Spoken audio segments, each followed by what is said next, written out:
meus processualistas favoritos, vamos dar início hoje a mais uma aula de Processo Civil 1. E hoje a gente vai terminar princípios e entrar em teoria da jurisdição logo em seguida, ok? Para quem não me conhece, meu nome é Rosenberg Alencar. Se você estiver assistindo esse vídeo pelo YouTube, aproveite e deixe o seu like e se inscreva no nosso canal para você ficar bem atualizado. Beleza? Vamos embora, povo?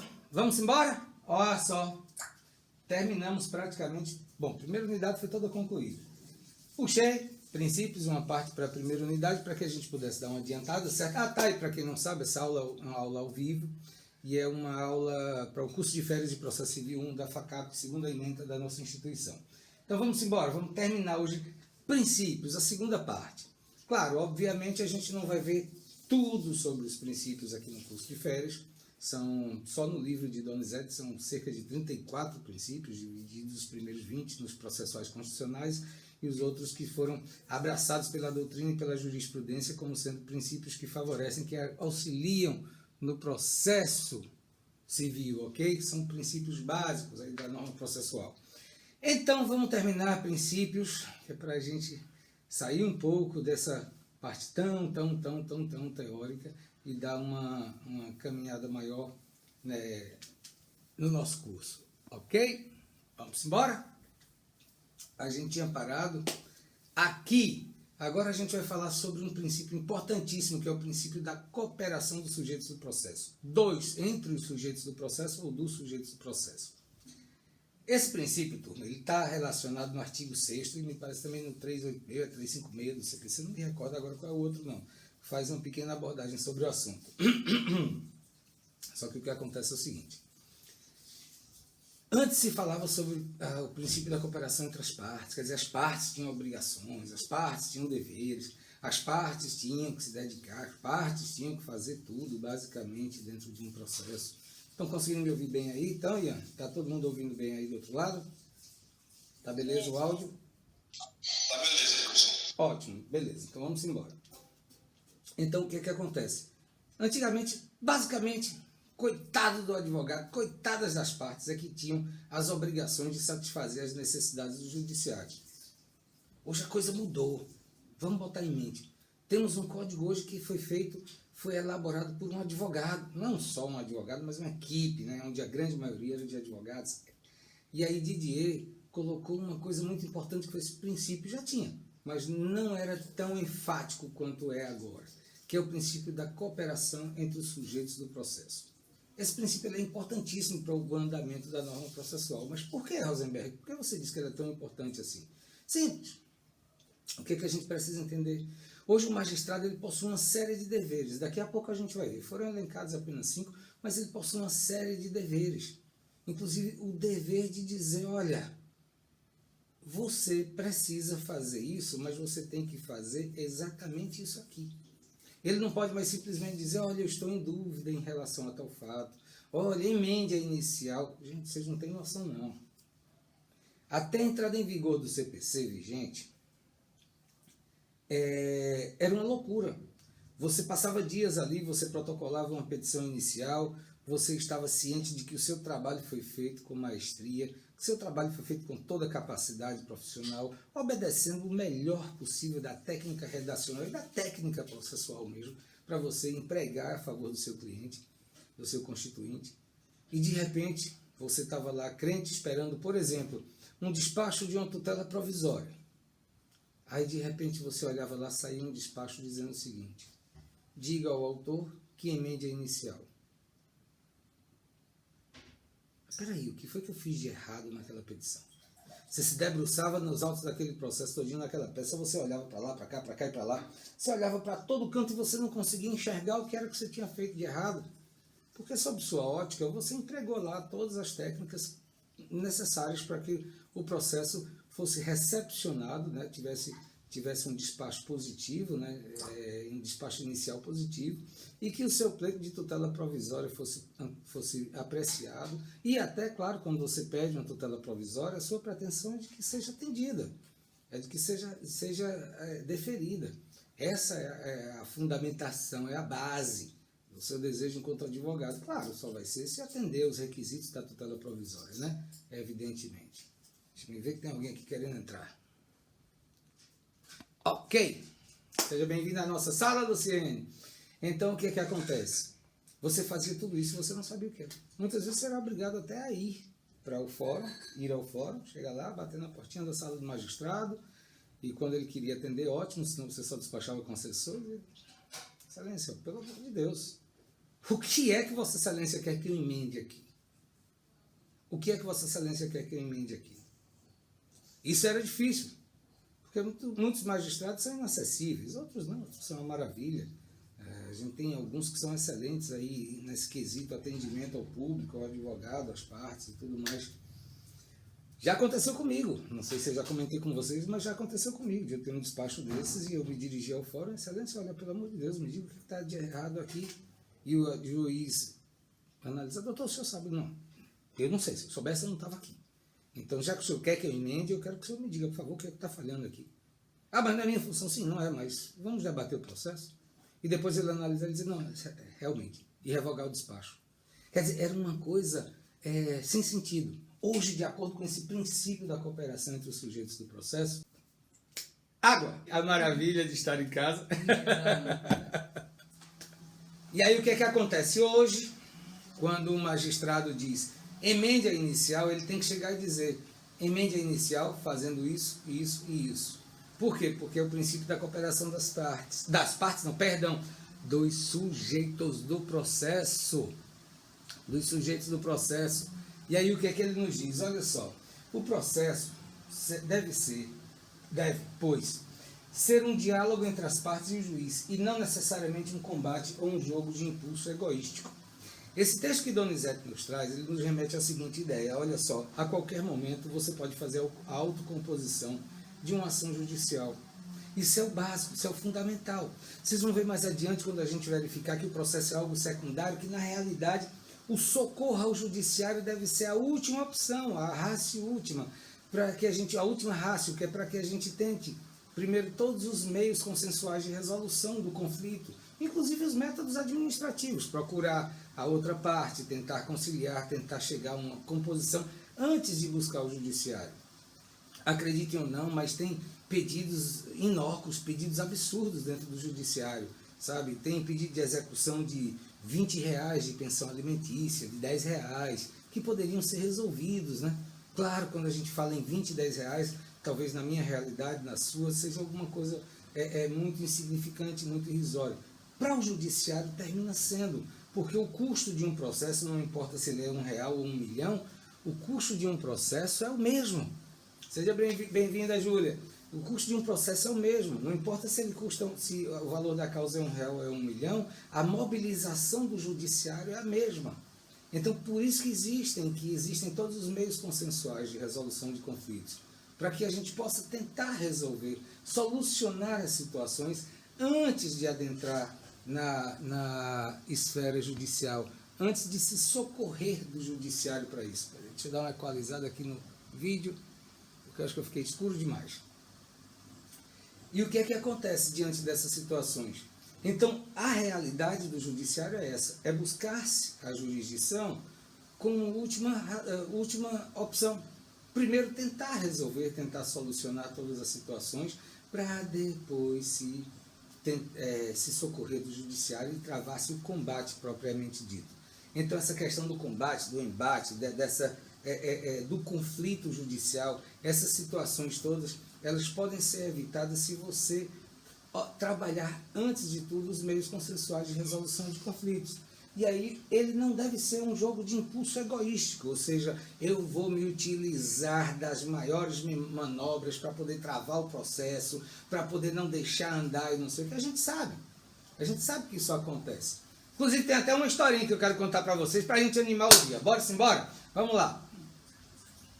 Cabra, advogado, já há 300 anos já formado, só trabalhando, dia e noite, sábado, domingo, feriado, não tinha tempo para a família, não tinha tempo para nada, já tinha construído uma fortuna, já era dono de um daqueles escritórios em que os advogados não têm nome, têm números, né? A minha matrícula é tal, você é quem? Eu sou fulano 2423, pronto. Os caras têm mais de 5 mil advogados, aí pensam que não é mentira, que não, tem escritórios em São Paulo e por aí vai pelo resto do mundo, que 4, 5 mil funcionários é besteira. E aí o que é que acontece? Esse cabra já estava cansado. Filho dele recém-formado, já uns 4 anos trabalhando com ele, lá todo Mauricinho, bonitinho, de paletó e gravata. Virou pro filho e disse, vou tirar um mês viajando. Nem celular eu vou levar uma câmera digital para registrar tudo. Eu não quero nem saber de contato com nada, eu vou passar um mês fora. O pai foi, viajou e o filho dele aqui. O pai voltou um mês depois, chegou lá para ele e fez, e aí, meu filho, como é que estão as coisas? Tá tudo bem aqui, pai. O escritório está todo organizado, crescemos durante um mês, que eu ainda contratei mais 200 advogados, que coisa boa. Conseguimos novos clientes e não sei o quê, que maravilha. E o senhor sabe, meu pai, aquele processo que já tinha 30 anos, que estava aí amarrado, travado, sei, o que é que tem ele? Resolvi aquele processo, está encerrado, já transitou em julgado, já está tudo ok com aquele processo. Seu pai faz, ô miséria, aquele processo foi que sustentou a gente nos últimos 30 anos.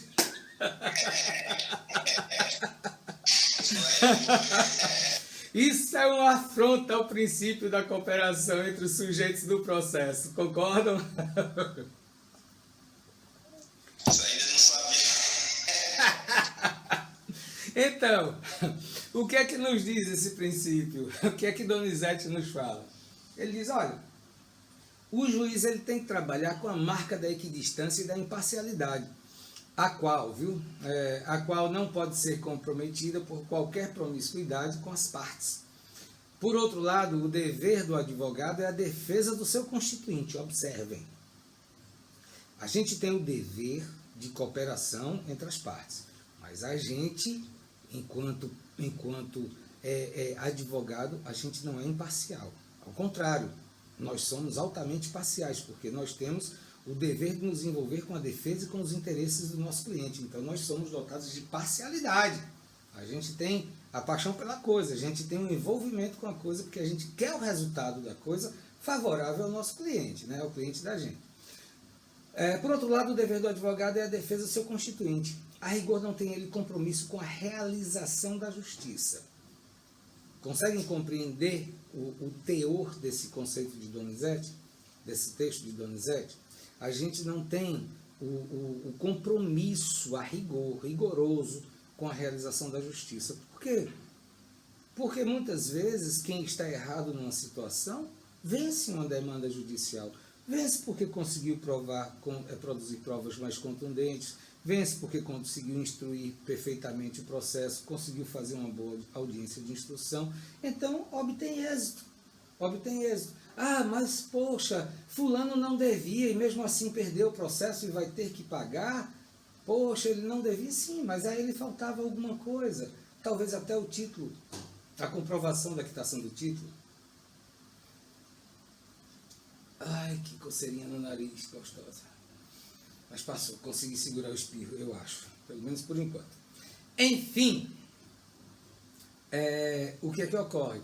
Então, a gente tem sim um compromisso, mas o nosso compromisso não é de agir com deslealdade processual. Se lembrem do princípio da boa-fé processual e as consequências que ele pode gerar, né? Inclusive litigância de má-fé e tudo mais. Então, nós temos sim um compromisso com a boa-fé processual, mas o nosso compromisso não é simplesmente fazer justiça. Quem tem que fazer a justiça é o magistrado, são os auxiliares de justiça, ao analisarem todas as provas carreadas aos autos. O nosso dever é de defesa dos interesses do nosso constituinte. Se fosse fazer justiça, vamos analisar. A mata B. Tem que ser preso. Tem que cumprir a pena. Então, para ser justo, deixa o bicho cumprir a pena. Ah, é de 30 anos, sim, mas quem morreu está condenado à eternidade. Não é verdade? Então, se for para fazer justiça, seria isso. Mas a gente tem o dever moral e legal e um compromisso ético com o cliente da gente de empregar todos os meios permitidos no direito para que a gente possa defender os interesses do cliente da gente. Nesse caso de um homicídio, por exemplo, não é minha área, então ninguém me pergunta nada sobre crime. Mas nesse caso do homicídio, por exemplo, qual é o dever do advogado? Poxa, não tem como negar o fato, é tentar diminuir a pena. É tentar fazer com que ele cumpra de uma forma mais humanizada, digamos assim, porque sabemos que penitenciária não ressocializa ninguém. Enquanto estivermos nesse modelinho aí de penitenciária só empurrando gente lá para dentro, isso aí não vai socializar ninguém, não. De maneira nenhuma. Tem que se haver um trabalho interno muito grande. Por isso que eu ainda sou muito a favor da questão do que as igrejas fazem dentro de uma penitenciária no quesito de ressocialização.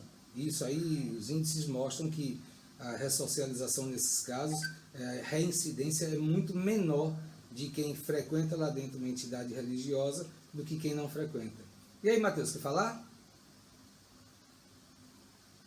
Eu ia dar outro exemplo, mas o que o senhor deu foi bom. Porque, tipo assim, por exemplo... Não, mas por favor, dê outro exemplo. Alimente-nos com o seu saber jurídico, meu nobre processualista. É muito bom para definir justiça, por exemplo, porque trata do caso penal. Mas, por exemplo, é muito difícil você definir justiça quando se trata, por exemplo, do âmbito tributário. O que é uma tributação justa? Não tem como você fazer esse debate. O que é uma tributação justa e uma tributação injusta? Qual que é a porcentagem? Sim. Nem sempre a justiça vai ser tão clara quanto a gente vai esclarecer quando está falando. É verdade. É verdade, é verdade. Não, na realidade, assim, direito e justiça são coisas quase que totalmente incompatíveis na maioria dos casos. Direito e justiça nem sempre possuem compatibilidade perfeita.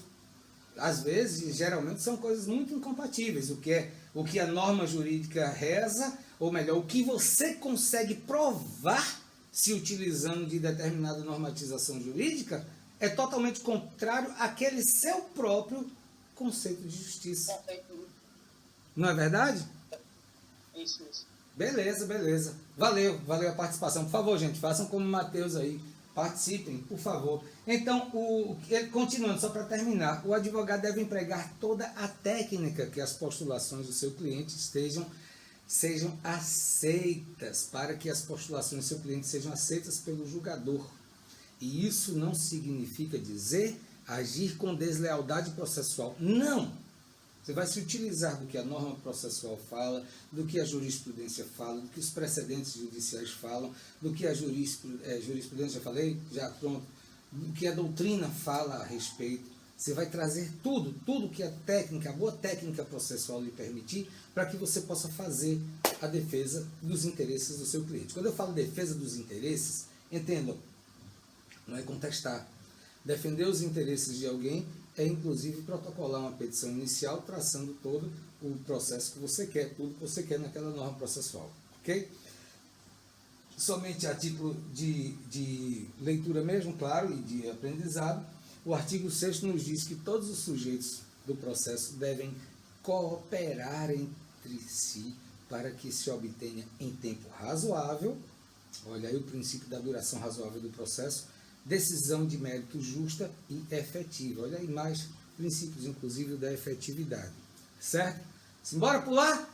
Deveres que a doutrina traz, que estão relacionados ao magistrado. Observem, eu trago 5 apenas aqui para que a gente possa dar uma analisada. Dever de esclarecimento. O que é que Dodô nos fala sobre isso? Dodôzinho diz o seguinte, Donizete, consiste na obrigação do juiz esclarecer às partes eventuais dúvidas sobre as suas alegações, pedidos ou posições em juízo. Então, o magistrado ele tem esse dever de clarificar. Inclusive, quando ele tomar um posicionamento, ele tem que dizer, olha, eu estou fazendo isso por causa disso, disso. Enfim, é um dever de fundamentação das suas situações. Ele tem que esclarecer tudo aquilo. Ele não pode simplesmente decidir sem uma fundamentação, sem uma justificativa, sem nada disso. Dever de consulta. Esse daí está ligado ao princípio do contraditório, que é um princípio importantíssimo, o princípio do contraditório. Certo? É importantíssimo. O contraditório ele só vem se formar amplamente a partir do momento em que a parte ingressa nos autos do processo. Ingressou nos autos do processo a parte contrária, a parte demandada, executada, estabeleceu-se o contraditório plenamente, porque ele vai ter ali a oportunidade de se manifestar. Inclusive, a Constituição veda. Nem mesmo as questões preclusivas podem ser decretadas de ofício sem que sejam ouvidas antes as partes processuais. Então, ele está ligado ao princípio do contraditório e é o dever do juiz de ouvir previamente as partes sobre questões de fato e de direito que possam influenciar no julgamento da causa. Rosenberg, você está querendo dizer o quê? Que as partes vão influenciar o juiz? Sim, mas não é essa influência que a gente está acostumado a dizer, fulano agiu por influência de Bertrano. Não é isso que está se querendo dizer. O que a gente fala sobre essa influência é todo o material que está colocado nos autos. Sua inicial, sua contestação, sua réplica, os documentos que você colacionou, as testemunhas que você levou, a forma como você conduziu todo o processo. Aquilo dali vai formar o convencimento do magistrado. Então, quando a gente diz assim, influenciar o juiz, é ajudá-lo a formar o seu convencimento. Quanto melhor, quanto mais bem trabalhado o processo, obviamente, melhor o resultado. Sem dúvida. Concordam com isso? O dever de prevenção é o dever do magistrado apontar os defeitos das peças processuais para que possam ser supridas. Vocês se lembram que eu falei desse instante de exemplo, que eu já cheguei a ir ao fórum para perguntar, Excelência, vem cá, o que tem de errado aqui na minha peça? Vossa Excelência está mandando emendar. Então, hoje, quando ele diz assim, diga ao autor que emende a inicial, ele tem que dizer, fornecendo o endereço eletrônico da parte, fornecendo o CEP, fornecendo o endereço completo, fornecendo a sua qualificação, juntando aos autos a cópia autenticada, né, de um referido documento. E sim, antes que eu me esqueça, os autos hoje são eletrônicos, então hoje não tem mais aquela autenticação. E não é só por causa disso, não. Existem documentos em que você não precisa mais fazer aquela autenticação cartorária. Dentre eles, não vou relacionar os documentos, mas assim, o que é que acontece? Hoje, quando você está de posse do original e da cópia, você vai ficar obviamente com a cópia nos autos, seja ela físico ou eletrônico, a OAB já permite, através de uma lei federal, que eu não me recordo agora qual exatamente, passou a fazer parte das prerrogativas do advogado, fazer uma declaração de autenticidade da documentação que está juntando aos autos. E aquela declaração de autenticidade, ela só pode ser elidida através de uma arguição de falsidade, que aí tem que ser feita pela outra parte, e a outra parte é quem tem que provar que o documento é falso. Mas aí você, enquanto advogado, você tem que ter muito cuidado, muita cautela, para que você não junte documento apenas acreditando na palavra do cliente, de que aquele documento é autêntico sem você ter a certeza, porque é você que está se comprometendo e fazendo a declaração de autenticidade, ok? Então hoje o magistrado ele é obrigado, nesse dever de prevenção, de dizer, olha, o defeito é esse, eu preciso que você corrija esse defeito. Dever de auxílio é a obrigação do juiz de auxiliar as partes a superar dificuldades processuais, dificuldade processual. Não cabe ao juiz suprir a deficiência técnica. Então, por exemplo, se existe uma falha processual, o magistrado tem que apontar e dizer, olha, é essa falha, corrija. Excelência, como é que eu posso fazer? Olha, os meios no direito são esses, mas o juiz ele não tem que ir lá e fazer e corrigir aquela falha. Ele tem o dever de auxiliar. Excelência, eu estou tentando obter tal declaração, mas por conta da pandemia as empresas estão fechadas, os cartórios estão fechados, não sei o que está fechado, sei lá o que mais está fechado, e eu não tenho como resolver tal situação. Eu necessito de Vossa Excelência pelo menos mais 60 dias de prazo, mas ele já tinha lhe dado mais 15, mas não conseguiu. Então o dever de auxílio, ele dizer, eu não vou inviabilizar a solução do problema, eu vou lhe auxiliar. Como? Vou te conceder os 60 dias que você precisa. Quem sabe até lá tudo se resolveu. Muitas vezes a gente se esbarra num simples endereço do réu e não consegue obter o simples endereço do réu, por algumas circunstâncias. Claro, quando se trata de justiça comum, tivemos um recenseamento recente na justiça eleitoral, então você pode se socorrer da expedição de ofícios ao Tribunal Regional Eleitoral, né, o TRE, para que ele possa fornecer os dados cadastrais daquela pessoa, se ela o refez, né, ou se ela não deixou de fazer. Então, temos milhões de meios de conseguir. Mas isso em se tratando da justiça comum. Quando você vai para a juizado especial, tudo é mais limitado, por conta da simplicidade dos atos processuais. E temos também o dever de correção e urbanidade. O que é que significa? Olha, o magistrado ele tem que ter uma conduta de respeito em relação às partes e ao advogado. Antigamente, quando você lia sobre isso, eu não me recordo agora, artigo 7º, 8º, não me lembro agora qual era o artigo. Falava muito que ele tinha que tratar as partes, o Ministério Público, não sei o que, com urbanidade. Não tinha, o advogado não estava lá, não. O advogado não estava lá. Hoje não, ele está lá. O advogado tem que ser tratado com respeito. Porque sabemos aquela história, né, do amigo do meu pai, né? Não estou me referindo especificamente a ninguém, mas assim, bastava você ser amigo de um magistrado, já ter jantado, já ter não sei o que, você enquanto advogado, não existe nada que me impeça disso, você estava lá com livre acesso. Eu já vi várias vezes estar na fila para falar com algum juiz durante esses anos todos de militância e eu não conhecer, não ter o menor. Eu particularmente não gosto muito de relacionamentos extra-fórum, não. É dentro do fórum, não sei o que, me trato com urbanidade pela minha condição de advogado.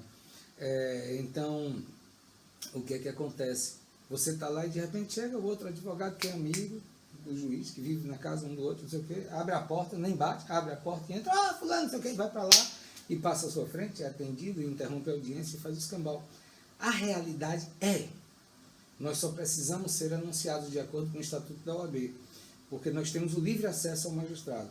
Mas hoje, infelizmente, temos alguns que criam uma verdadeira barreira e nos impedem de ter esse livre acesso. Mas vamos pular? Vamos dar continuidade? Já estamos terminando. Esse aqui só tem mais 3 slidezinhos, que é pra gente, mais 4 slidezinhos, para a gente poder concluir essa parte dos princípios e entrar na jurisdição propriamente dita. Perfeito? Princípio do contraditório. É um direito das partes, é uma série de deveres para o juiz. E uma série de deveres para o juiz. Por que direito das partes e uma série de deveres para o juiz? Porque a partir do momento em que se estabelece o contraditório, que é um direito, né, ninguém pode ser, nem mesmo as questões preclusivas não podem ser decretadas de ofício. A partir do momento em que ocorre a citação válida e o réu ou o executado, ele ingressa nos autos e ele participa, o contraditório está plenamente estabelecido. Porque ali é onde ele vai conseguir fazer a contradição, vai conseguir se contrapor aos argumentos que foram lançados na petição inicial. Então, o contraditório é o dever que você tem de contrariar aqueles argumentos, aquelas palavras que foram colocadas ali na narrativa fática contra você dentro dos autos de um processo. Este é o contraditório plenamente estabelecido. O artigo 5º, 55 da Constituição nos diz, olha, aos litigantes em processo judicial, administrativo e aos acusados em geral, são assegurados o contraditório e a ampla defesa, com os meios e recursos a ela inerentes. Então, tudo que você pudesse utilizar para poder se defender dentro de uma ação judicial, desde que esteja tudo legalmente amparado, tudo plenamente protegido, albergado pelo manto da legislação, é plenamente capaz de ser utilizado. O CPC, no seu artigo 7º, ele diz o seguinte: é assegurada às partes paridade de tratamento em relação ao exercício de direitos e a faculdades processuais, aos meios de defesa, aos ônus, aos deveres e à aplicação de sanções processuais, competindo ao juiz zelar pelo efetivo contraditório. Vejam, todos os direitos das partes estão garantidos. A partir do momento que se estabelecem esses direitos, surge para o magistrado o dever de zelar pelo efetivo contraditório. Dentro desse dever de zelar, surgem para eles todas as obrigações que são inerentes ao seu cargo, a boa administração da justiça. Surge para eles isso tudo. Ok? Entendido, povo? O artigo 9º do CPC e o 10º, eles também tratam da mesma questão. E aí o que é que eles nos dizem? Olha, o juiz não proferirá decisão contra uma das partes sem que ela seja previamente ouvida. O que é que isso quer dizer? Contraditório. Nada pode acontecer dentro do processo sem que tenha sido dada oportunidade à outra parte de se defender, de se manifestar, de se pronunciar, de se justificar, de defender-se, enfim, de contrapor-se àquela situação que foi colocada. Então, nada dentro do judiciário, dentro de um processo pode acontecer sem que haja o contraditório e a ampla defesa. Porque a ampla defesa e o contraditório, eles andam assim, ó, de mãozinhas dadas. Eu vou para casa agora, eu vou. Então, eles andam assim, de mãozinhas dadas. E aí, o disposto no caput não se aplica. Prestem atenção. Primeiro, nós temos a regra. Não se proferirá decisão contra uma das partes sem que ela seja previamente ouvida. Regra! Quais são as exceções que a gente tem? Ou seja, o contraditório não vai se aplicar diretamente quando se tratar de tutela provisória de urgência, hipóteses previstas no artigo 311, segundo e terceiro, deem uma conferida lá, por favor, e a decisão prevista no 701, que está relacionada à fase de execução, certo? Então, deem uma olhada nesses artigos para que vocês possam se situar. Eu não os trouxe aqui para a gente comentar, porque eles fogem um pouquinho da nossa regra, então, da nossa aula, então, que é princípios, então você tem apenas que saber quais são essas situações em que não se aplica. Perfeito? Então, no caso de tutela provisória, por que não é o contraditório? Porque ela pode ser antecipada, antecedente, por exemplo. E aí o magistrado não vai ouvir a outra parte. Não, de maneira nenhuma. Se for o caso, né, claro, de uma urgência, realmente, de uma evidência também, de evidência, não, tutela provisória de urgência, ok? Então, artigo 10. Artigo 10. O juiz não pode decidir em grau algum de jurisdição com base em fundamento a respeito do qual não se tenha dado às partes oportunidade de se manifestar, ainda que se trate de matéria sobre a qual deva decidir de ofício. O que ele nos traz? Olha, mesmo que ele tenha o dever, não é a faculdade, é o dever de decidir de ofício, ele tem que dar a oportunidade das partes se manifestarem a respeito daquilo que está sendo requerido dentro dos autos. Beleza, turminha? Vamos para mais um princípio? Princípio do juiz natural. Daqui a pouco vocês vão entender por que eu dei esses pulos, ok? Princípio do juiz natural. Deve ser observado sob dois aspectos, objetivo e subjetivo. Qual é o aspecto objetivo? É o que se desdobra em duas